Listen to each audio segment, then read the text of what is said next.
Assalamualaikum warahmatullahi wabarakatuh. Yang saya hormati Bapak Singgi Wijayana SEMSC PhD selaku pembimbing. Yang saya hormati Bapak atau Ibu tim penguji serta seluruh pihak yang terlibat dalam sidang tesis. Saya Nur Absari Abbas, mahasiswi Magister Sains Akuntansi angkatan 2019-1. Video ini menyajikan tesis saya yang berjudul Manajemen Laba Pergeseran Klasifikasi dan Tahap Siklus Hidup Perusahaan. Berikut outline presentasinya. Latar belakang penelitian, laporan keuangan menjadi media yang paling penting untuk mengkomunikasikan kondisi suatu perusahaan kepada para pihak berkepentingan. Kualitas informasi yang disajikan dalam laporan keuangan salah satunya ditentukan dari cara menyiapkan atau menyusun laporan keuangan. ISB selaku pihak yang bertanggung jawab dalam perumusan standar akuntansi keuangan menekankan pentingnya penyajian laporan keuangan yang tepat, yang dalam publikasi draft exposure, penyajian dan pengungkapan umum memfokuskan informasi pada laporan laba rugi. Draft exposure tersebut mengatur kategori baru dalam penyajian lapor rugi yang diklasifikasikan menjadi 4 bagian. Yang pertama operasi, yang kedua entitas asosiasi dan joint venture yang tidak terpisahkan, yang ketiga investasi, dan yang keempat pembiayaan. Selain itu, diusulkan pula agar perusahaan menyajikan beban operasional berdasarkan sifat atau fungsinya. Aturan mengenai informasi dalam laporan laba rugi juga menyinggung masalah penyajian item tidak berulang, di mana masalah yang mendasari karena IFRS tidak secara eksplisit mensyaratkan informasi tersebut. Akibatnya beberapa perusahaan menyajikannya dengan cara yang berbeda dan seringkali tidak jelas mengenai bagaimana dan kenapa beberapa item tertentu diklasifikasikan sebagai item tidak berulang. Hal ini menyebabkan investor meragukan kualitas pelaporan kinerja perusahaan.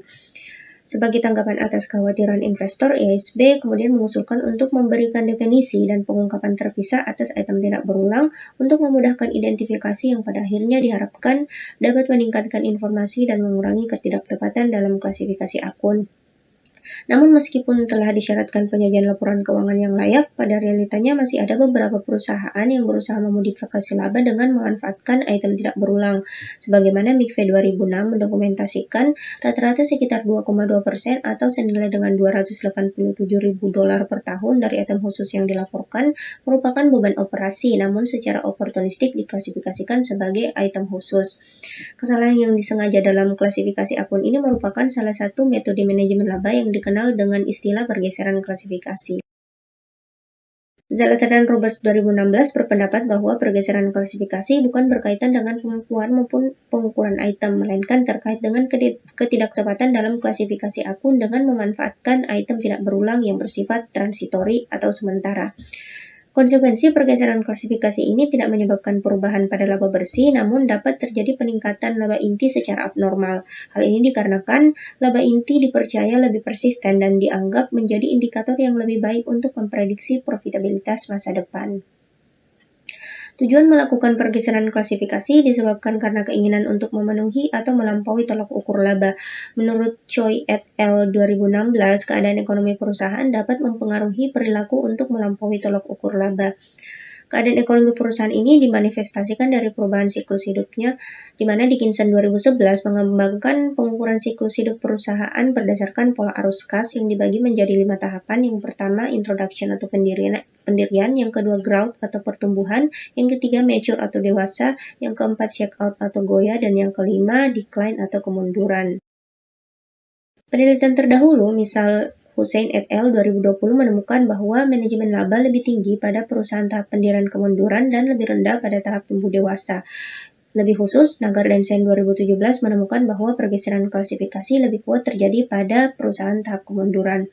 Penelitian ini dilakukan di Indonesia karena mengacu pada beberapa penelitian manajemen laba di lintas negara, di mana Indonesia tergolong dalam kelompok negara dengan penegakan hukum dan perlindungan investor yang masih lemah. Dalam penelitian Ben et al. 2013, Howe et al. 2011, dan Lewis et al. 2003 menemukan bahwa manajemen laba dan pergeseran klasifikasi lebih intens atau lebih luas terjadi di negara dengan perlindungan investor dan penegakan hukum yang lemah. Berdasarkan latar belakang dan temuan tersebut, maka penelitian ini memilih Indonesia sebagai objek penelitian yang dikhususkan pada perusahaan manufaktur dan mengasumsikan bahwa perusahaan publik sektor manufaktur di Indonesia kemungkinan melakukan pergeseran klasifikasi. Selanjutnya, dengan pertimbangan bahwa perusahaan mengalami perubahan siklus hidup, maka ada kemungkinan bahwa tingkat pergeseran klasifikasi dapat bervariasi pada tahap siklus hidup yang berbeda. Selanjutnya, tujuan penelitian untuk meninjau lebih lanjut praktik manajemen laba pergeseran klasifikasi di perusahaan manufaktur Indonesia. Penelitian ini juga akan mengeksplorasi kemungkinan adanya perbedaan tingkat pergeseran klasifikasi pada setiap tahap siklus hidup perusahaan. Untuk kontribusi penelitian, kontribusi teoritis melengkapi keterbatasan literatur mengenai pergeseran klasifikasi dan tahap siklus hidup perusahaan. Beberapa penelitian terdahulu, yaitu Hussein et al. 2020 hanya menggunakan manajemen laba akrual dan aktivitas real sebagai pengukuran manajemen laba, serta Nagar dan Sen 2017 yang hanya mempertimbangkan tahap kemunduran dalam penelitiannya. Kemudian kontribusi praktis dapat dijadikan pertimbangan bagi investor sehingga lebih selektif dalam menentukan keputusan investasi serta membentuk manajer dalam pengambilan keputusan berkaitan dengan strategi yang paling tepat untuk diterapkan. Selanjutnya, kontribusi regulasi sebagai pertimbangan dalam hal perumusan standar akuntansi untuk membatasi kemungkinan manajemen memanfaatkan kelonggaran dalam aturan akuntansi. Selanjutnya, tinjauan literatur dan pengembangan hipotesis. Hipotesis pertama dalam penelitian ini mengacu pada teori keagenan yang menjelaskan hubungan kontraktual antara prinsipal dan agen atau pemilik dan manajer yang didasari dengan adanya masalah asimetri informasi dan kepentingan yang berbeda. Jalapun et al. 2008 menyatakan perusahaan dengan informasi yang tidak jelas memiliki kemungkinan yang lebih tinggi untuk terlibat dalam manajemen laba. Dalam beberapa kasus, manajemen laba dilakukan menggunakan pergeseran klasifikasi. Sejumlah penelitian mengenai pergeseran klasifikasi telah dilakukan, misal Anak Dastopoulou et al. 2021 menemukan pergeseran klasifikasi berpengaruh negatif dan signifikan pada kesuksesan dan ketahanan perusahaan yang melakukan IPO. Howe et al. 2011 dan Ben et al. 2013 menemukan bahwa tingkat pergeseran klasifikasi yang lebih tinggi terjadi pada negara dengan hukum dan perlindungan investor yang lemah. Zalata dan Roberts 2017 dan 16 menyatakan bahwa item tidak berulang kurang diatur di bawah IFRS. Akibatnya, pergeseran klasifikasi dengan mengklasifikasikan beberapa beban berulang menjadi beban tidak berulang menjadi semakin luas. Dalam penelitiannya menemukan bahwa terdapat hubungan positif antara item tidak berulang dan laba inti kejutan yang mengindikasikan adanya pergeseran klasifikasi. Berdasarkan argumen dan temuan tersebut, maka hipotesis pertama dalam penelitian ini adalah perusahaan manufaktur di Indonesia melakukan pergeseran klasifikasi beban inti sebagai item tidak berulang. Hipotesis kedua dalam penelitian ini mengacu pada teori siklus hidup perusahaan yang mengasumsikan bahwa perusahaan layaknya seperti organisme hidup melalui beberapa tahap yang dapat diprediksi dan masing-masing tahapan memiliki sumber daya, struktur, serta kebutuhan modal yang bervariasi. Hasan et al. 2015 menyatakan bahwa perusahaan tahap pendirian mengalami asimetri informasi yang substansial dibandingkan dengan perusahaan dewasa yang memiliki permasalahan asimetri informasi lebih rendah. Penelitian terdahulu yaitu Hussein et al. 2020 menemukan bahwa manajemen laba akrual dan real lebih tinggi pada tahap pendirian kemunduran dan lebih rendah pada tahap tumbuh dewasa. Secara lebih khusus, Nagar dan Sen 2017 mendokumentasikan bahwa perusahaan tahap kemunduran lebih mungkin untuk terlibat dalam pergeseran klasifikasi untuk menghindari pelaporan kerugian operasi. Berdasarkan argumen dan temuan tersebut, maka hipotesis kedua dalam penelitian ini adalah pergeseran klasifikasi lebih tinggi pada tahap pendirian dan lebih rendah pada tahap tumbuh dewasa. Selanjutnya, metode penelitian. Berikut desain penelitian ini. Untuk pengukuran variabel laba inti kejutan merupakan selisih antara laba inti dilaporkan dan laba inti prediksian, di mana laba inti prediksian diukur menggunakan persamaan berikut. Variabel item tidak berulang diukur dengan laba inti dilaporkan dikurangi laba bersih dan dibagi dengan penjualan.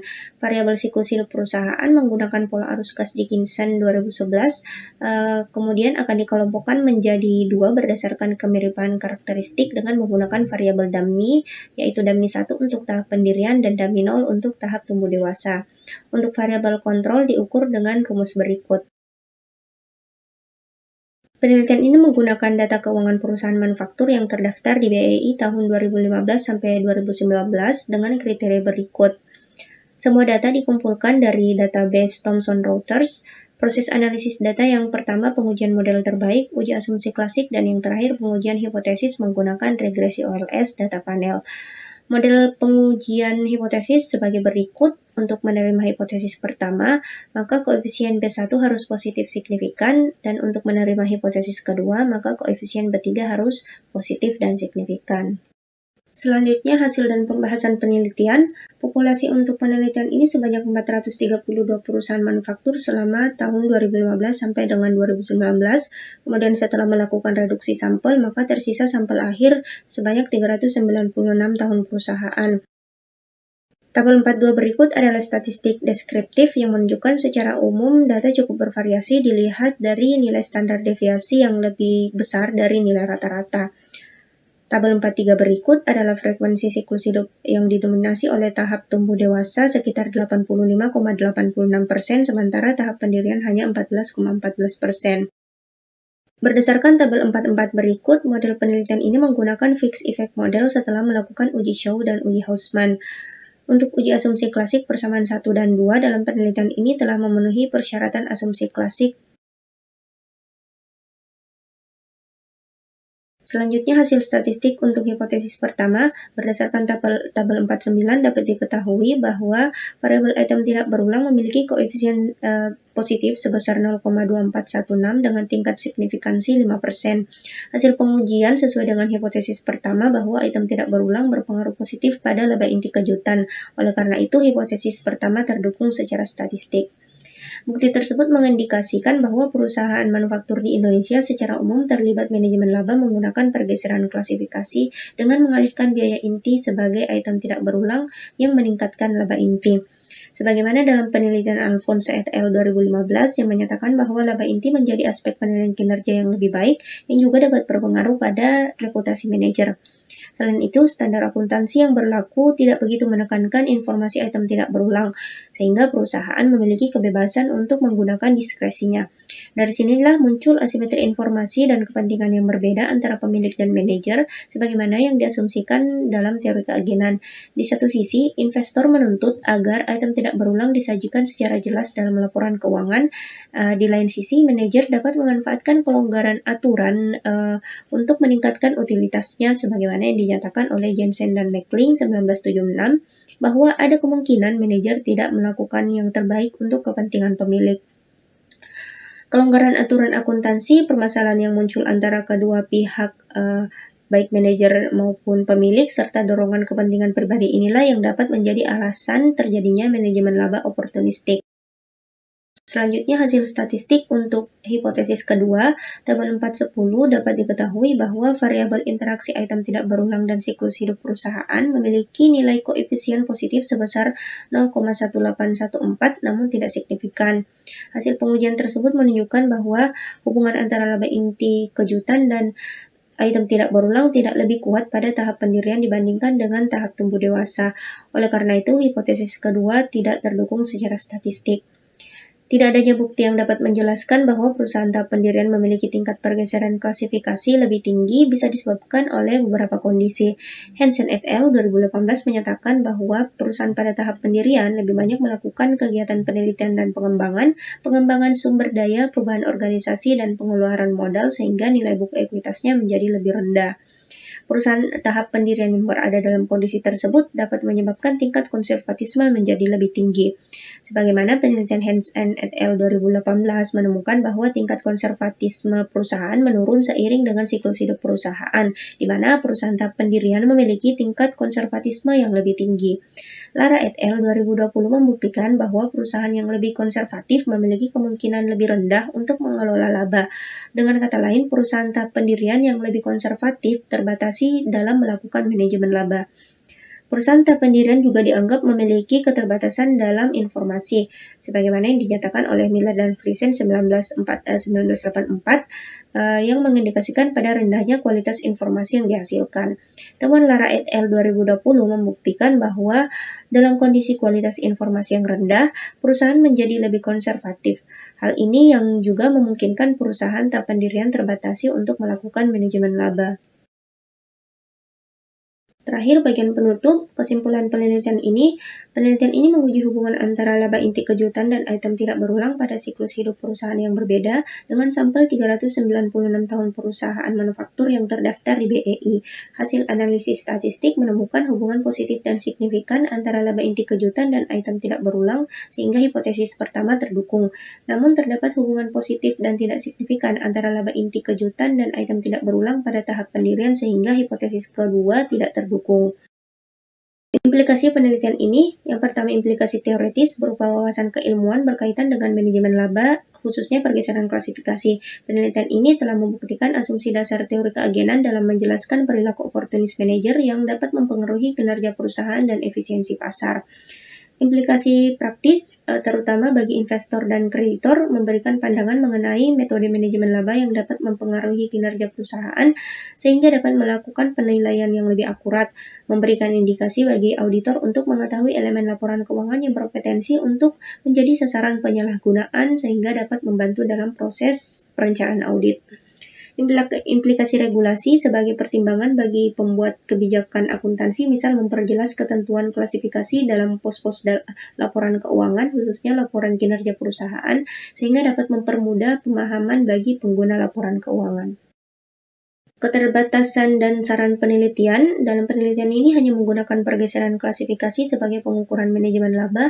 Penelitian berikutnya dapat menggunakan pengukuran lain seperti manajemen laba akrual dan aktivitas real sehingga dapat dilakukan komparasi hasil. Yang kedua, pergeseran klasifikasi dalam penelitian ini berfokus pada klasifikasi beban inti sebagai item tidak berulang secara keseluruhan sehingga bersifat kolektif. Untuk lebih spesifiknya, penelitian mendatang dapat menggunakan komponen item tidak berulang seperti item khusus dan operasi yang dihentikan. Selanjutnya juga dapat berfokus pada pergeseran klasifikasi pendapatan non-operasi menjadi pendapatan operasi. Yang ketiga, dalam penelitian ini siklus hidup yang digunakan hanya 3 tahapan, yaitu tahap pendirian, pertumbuhan, dan dewasa karena keterbatasan sampel. Penelitian selanjutnya dapat menggunakan sampel yang lebih besar sehingga dapat menggunakan semua tahap siklus hidup perusahaan dan menguji kembali secara empiris asumsi teori siklus hidup perusahaan untuk memberikan bukti yang lebih komprehensif. Yang terakhir, siklus hidup dalam penelitian ini dijadikan sebagai variabel moderasi karena keterbatasan sampel. Untuk penelitian yang akan datang, siklus hidup perusahaan dapat dijadikan sebagai kondisi dengan melakukan pemisahan sampel. Sekian dan terima kasih telah menyaksikan presentasi ini. Saya mengharapkan kritik dan saran yang membangun untuk perbaikan tesis saya. Semoga dapat bermanfaat. Kurang dan lebihnya mohon dimaafkan. Wassalamualaikum warahmatullahi wabarakatuh.